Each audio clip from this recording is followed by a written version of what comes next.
Почитувани, молк во владата по објавувањето на скандалот со милионските проневери во Еразмус Плюс. Зошто, веле директорката, не е разрешена кога е потврдено дека била дел од истрагата на ОЛАФ, Европската канцеларија за борба против измами. Наместо да ја разреши и да побара одговорност, владата молчи и ја остава на функција со кое ја штити. Ова значи само едно: власта е фатена жива со рацете во европските фондови. Затоа соочени напади врз СДСМ, ВМРО ДПМН пробува да избегне вистината. Но од вистината нема бегање. Фактите се содржани во извештајот на ОЛАФ, кои се доставени до јавното обвинителство.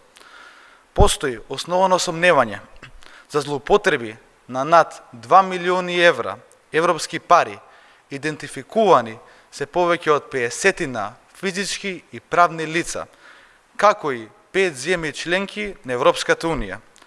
Остануваат и сомнежите за тоа како се распределени над 8 милиони евра во периодот од 2014 година до 2017 година.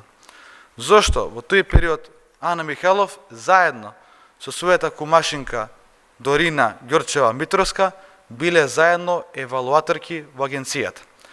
Улогата на Бошко Нелковски, првиот директор на агенцијата и ментор на ВД директорката, поврзано со фирмите Silver Lion Services и Агронимија Органика, и дали тие се дел од истата мрежа на стомнителни тендери и злоупотреби идентификувани од ОЛАФ, останува да ги утврди јавното обвинителство.